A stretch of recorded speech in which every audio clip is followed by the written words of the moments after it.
If your Facebook account has been suspended and you're stuck waiting for an appeal that never comes, this video is for you. I'm going to show you a trick that gets your account back even if it's been suspended for a week or more.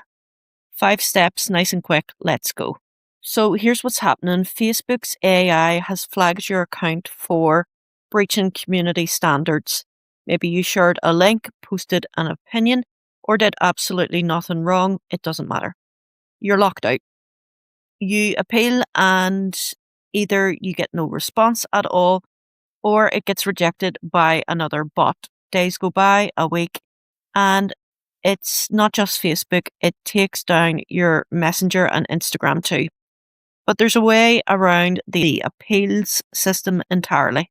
Here are the 5 steps. I'd recommend doing this on a laptop or PC for the best results. Step 1, log out of Facebook completely. Step 2, wait 15 minutes.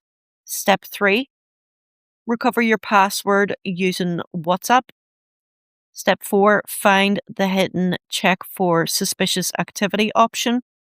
Step 5, answer the prompts and your account is restored. Let me walk you through each one. First, log out of Facebook on every device, phone, tablet, computer, all of them. Then, and this is the bit most people skip, wait exactly 15 minutes, set a timer.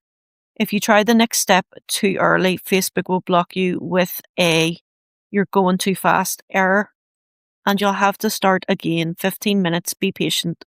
Once the 15 minutes are up, go to Facebook and select Recover My Password. When it asks how you want to receive the code, choose WhatsApp. SMS doesn't always work for suspended accounts. Change your password, you'll land back on the suspended screen. Don't panic. This is where the magic happens. Look in the top right corner for the 3 dots menu. Tap it. You should now see a new option that wasn't there before. Check for suspicious activity. That's the one. Tap it. Facebook will now tell you it's found suspicious activity on your account and that it locked it for your protection. Just answer the security questions and confirm it was you, and that's it. Your account is active again. Facebook, Messenger, and Instagram, all restored. This trick works because the password recovery process creates a new session that bypasses the suspension hold. It's not guaranteed to work forever, but right now it's getting people back in. That's it.